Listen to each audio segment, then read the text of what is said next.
I went on a Tinder date some time ago while I was adjusting to a new city I had moved to. I didn't really know anybody there, so I used some online dating apps to see the dating scene around town. I landed one from a girl that seemed just like an artsy hippie type of girl. We had a few exchanges through the Tinder app and then decided to meet up for a drink. I picked her up at her house and she greeted me at the door and gave me a hug. She said the name of a local bar she wanted to go to for us to chat and get to know each other. I told her I would drive and proceeded to my car. The first red flag I noticed was when I walked to my car and opened the door. She had just followed me to the driver's side and was standing behind me staring at me. I looked at her blankly for about 15 seconds and asked her if she was going to get in. She said, "Sure, I would love to," and went a long way to the passenger side around the back of the car.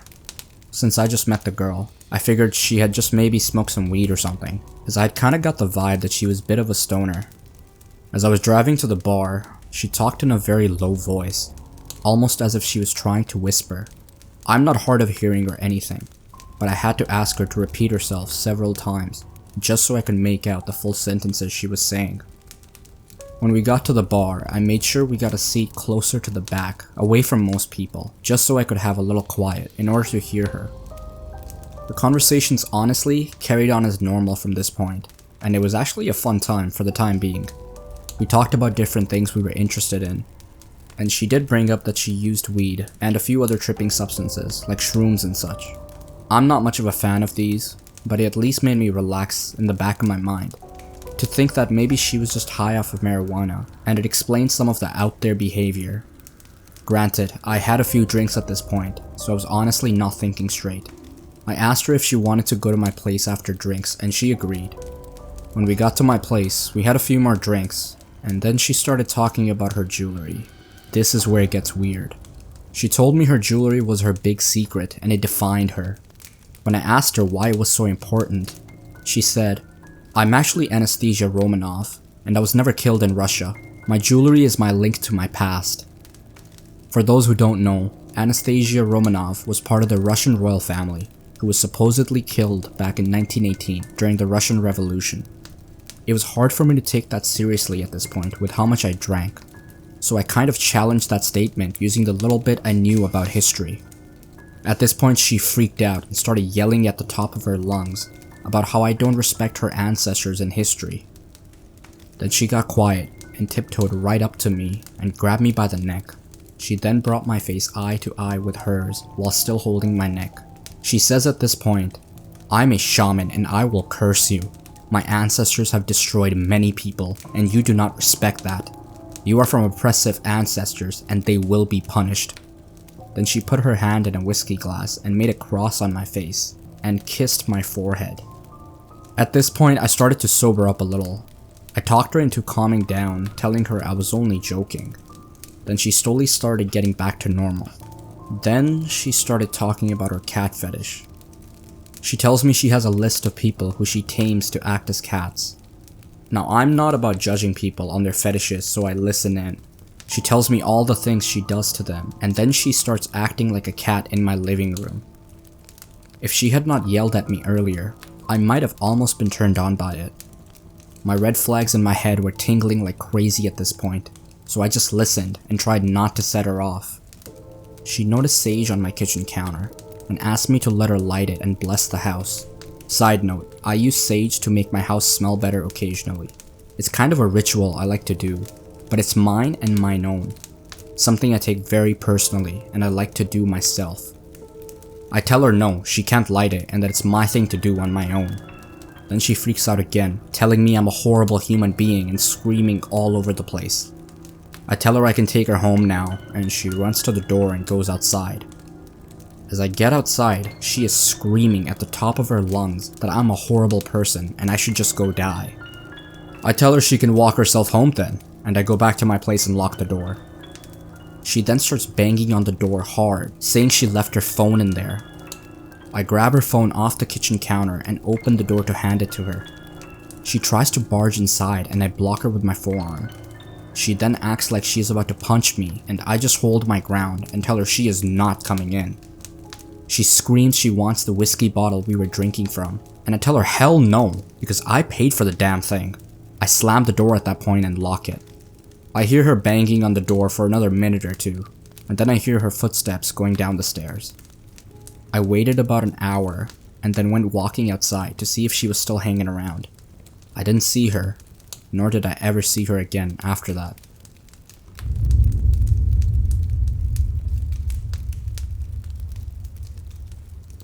A few years ago, I was on a dating site where I matched with a police officer. I thought his dog was cute and figured this was my opportunity to finally pet a canine dog. I was quickly disinterested after listening to him complain about his recent divorce. I don't recall details, but I remember it was very apparent he was the problematic person in that relationship. I was also really grossed out by how he fetishized me for my big knockers, tattoos, and colorful hair. I was very upfront and told him I wasn't interested, that he was setting off some red flags for me. He begged me to give him a chance, but I said no and blocked his number. A few days later, I got a knock on my door at around midnight. My heart dropped into my stomach. It startled me so much. I look out my peephole and see a stranger holding food. It's an Uber Eats delivery driver. I told him through the door I didn't order food, but he said someone else ordered it, and he knew my name. I asked who ordered it, and he said a name I didn't recognize. I tell him I don't want the food and give him directions to the dumpster to throw the food out, because at this point I have no idea if he's actually from Uber. Later on, I'm going through my dating app matches and realize it was the cop's name. I went through my blocked messages and this guy had texted me a lot. The last text was, "I hope you liked your dinner." I decide it's best I unblock this man so I can keep an eye on what he's saying in case I need to be worried about my safety. A few weeks later, I'm at work and I get a call from a number I don't recognize. I answer because I assume it's a new client. The voice on the other line says, "Hey Rachel, I'm at Starbucks across the street. What's your drink order?" I ask, "Who's this? I don't have you in my appointment book," assuming it's a regular and I made a scheduling error. He says his name and again, my heart drops into my stomach. How does he know where I work? I ask him how he knows where I live and work, and he explains that he did a reverse image search on my photos from my dating profile. He found my social media and my Yelp page from the salon that I work at, then looked up my address from there. I tell him I'm calling his station and reporting him for stalking, and if he ever comes near me, I will consider it a threat, and will be ready to physically defend myself. After all that, he still begs me to give him a chance. I hang up and call the police station he works for and I complained. They won't even let me email screenshots of the creepy texts that he sent me. I could tell nothing would be done. The lady literally said, "Oh, I'm so sorry about that. He's going through a lot right now." Like, she literally treats it like he's the victim here. He mostly left me alone after, but I was so scared living alone for the first time in my life. I have a semi-popular meme page on Instagram with about 8,000 followers. I sifted through and found like 5 of his accounts. I blocked them all and moved on. This was several years ago, but all these memories came flooding back when I noticed a familiar profile photo on an account who commented on a post. I must have missed an account of his when blocking. I had posted a photo of me holding 2 big tunas I caught on a fishing trip, and he commented, "God, I wish I was one of those fish. I'd love to know what it's like to be held by you."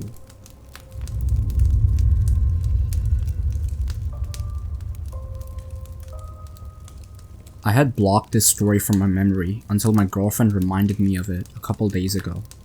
I started dating my girlfriend at the end of my senior year, and before we started dating, I used multiple dating apps.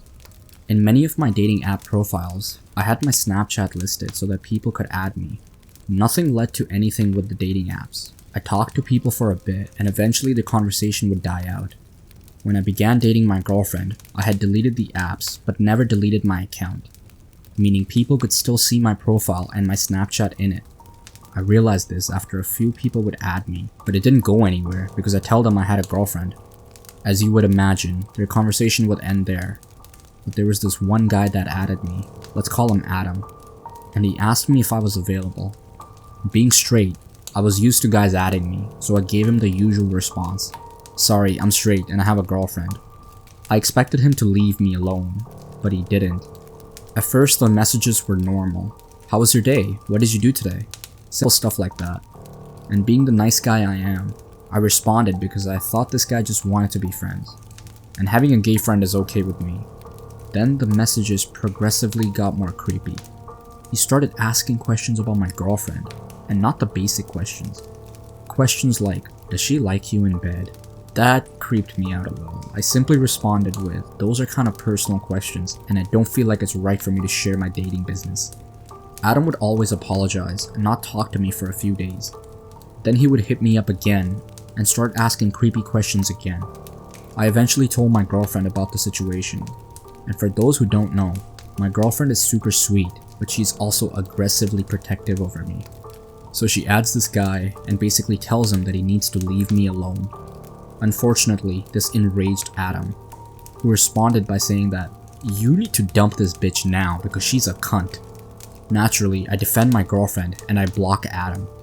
Everything was cool for a week, until another account added me. The guy's name was Tyler. He was super nice to me and respected my relationship with my girlfriend. As the days go by, I start to notice that Tyler's vocabulary was very similar to Adam's. I wasn't sure about it, so I didn't make any assumptions that it was him. So I gave Tyler's snap to my girlfriend, who adds him to investigate. As soon as she adds Tyler's snap, Tyler flips out on her, which confirms that it was Adam. As soon as this realization is made, I block him again, and from here, everything goes quiet from Adam for about a month. So I live in the suburbs of Chicago, and both my girlfriend and I live down the street from each other. So naturally we do see each other a lot, and both our families are really good friends. On top of that, our families would also house sit or pet sit for each other. Anyways, a month goes by until I get a letter with no address or name on it, just my name on the front. I open it, to my shock and horror. It's basically a love letter from Adam. The premise of the letter was basically him saying that he loves me and he wants me to run off with him. The letter also takes a very sexual turn halfway through, with him describing what he wants me to do to him and etc. At this moment, two horrifying realizations hit me.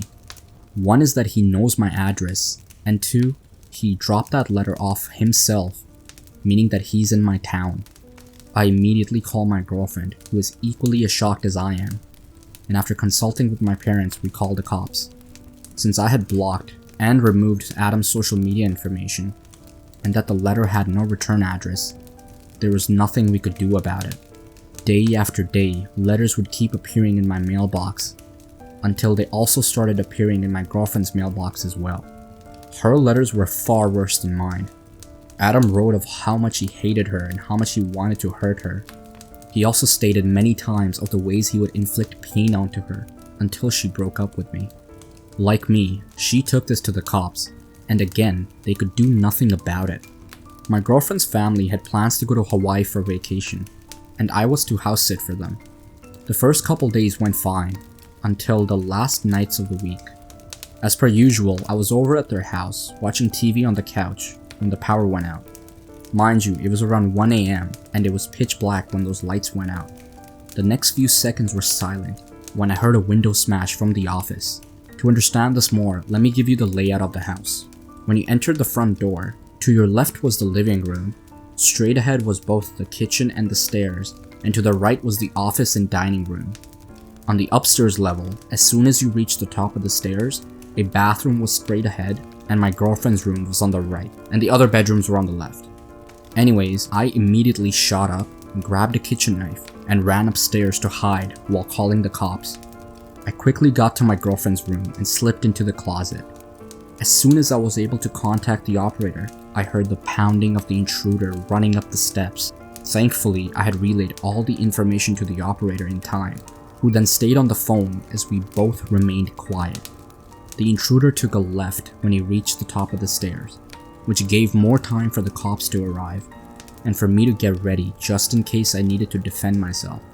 A few minutes went by until I heard the intruder start walking towards my girlfriend's room. In the only few precious seconds I had, I slipped out of the closet and positioned myself next to the door. As soon as he opened the door and started to enter the room, I took the kitchen knife and I drove it into his shoulder. A young man screamed in pain as I heard a heavy metallic object hit the ground. From there, I bolted out of the house. where I was met by 4 squad cars and cops with their guns raised. I threw my hands up, shouting that he was upstairs in the right room. A few minutes went by, and the intruder was dragged out, still screaming in pain. With the siren lights flooding the street, I got a glimpse of his face.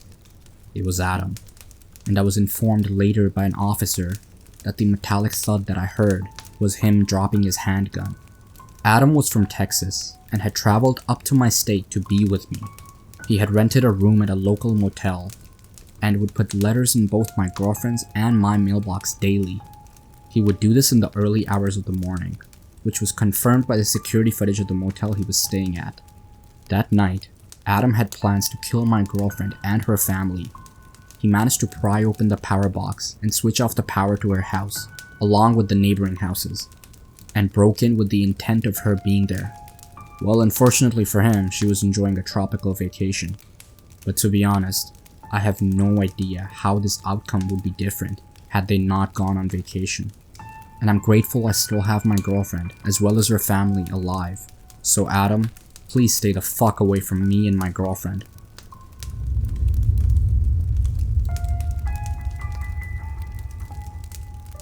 So I'm of the mindset everyone should know a little bit about cars. I've always been mechanically inclined, and I think that may have saved me.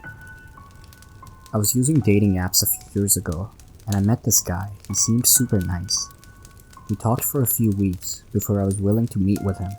His dad owned a local gun store where I would go to get my Target stuff. So I had seen this guy around and had a decent impression of him, but wanted to be safe. He invited me to a concert at a local town site. It was a concert I really wanted to go to, and I figured it would be safe since it was at a well-known place with a lot of security.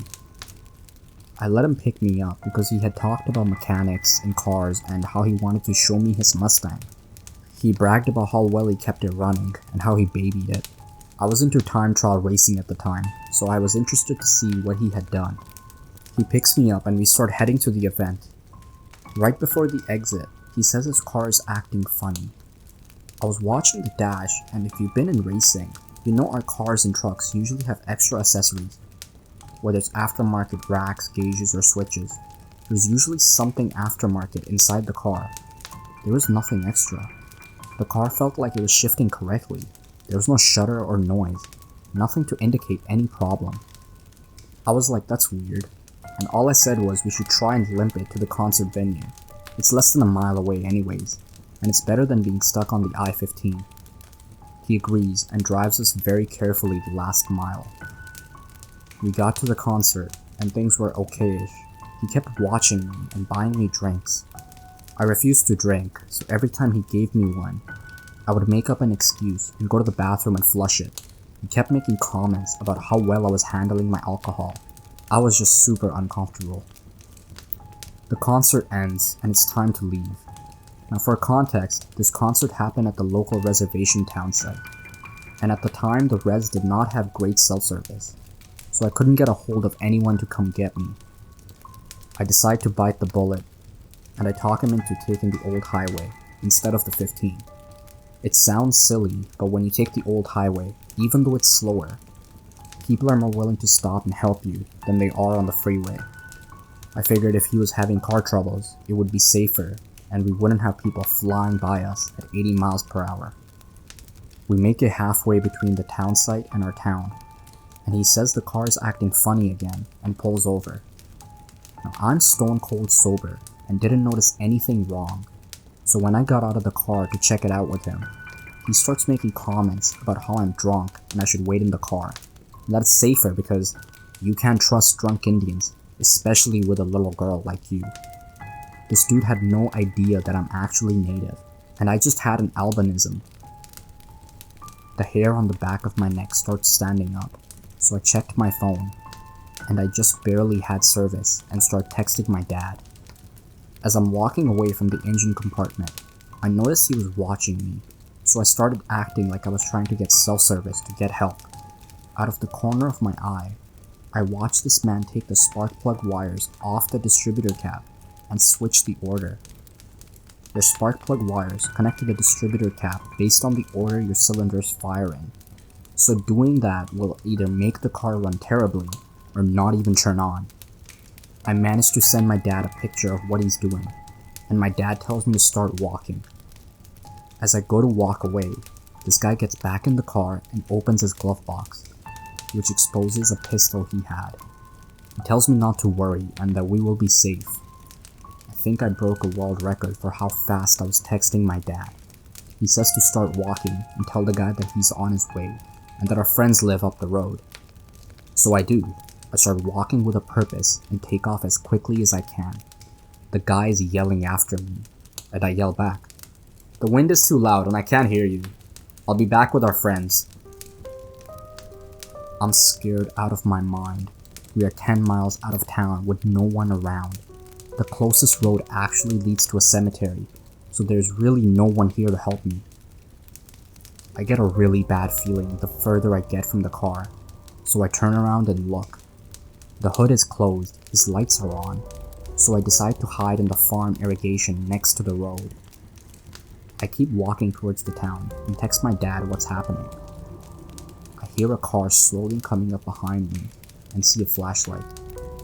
So I press against the side of the ditch and wait for it to pass.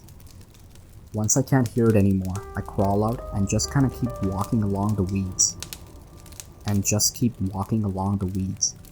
My dad texts me that he sees me, so when he pulls up, I run to the truck. As we make it towards the town, we pass the dude, and he's got like 3 cop cars around him. My dad tells me not to worry about what happened. I heard through the grapevine later on that he had been charged with violent crimes in the past, and that he had been arrested that night for concealed carrying without a permit. The police never talked to me, but I haven't seen that guy in town since. If I didn't have experience with cars and didn't know what he was doing, I could have been dead in that ditch instead of hiding. I highly recommend everyone take a basic car care or maintenance course, at least to know the basics. This dude knew I knew about cars, but his whole goal was to get me so piss-ass drunk I wouldn't realize what was happening.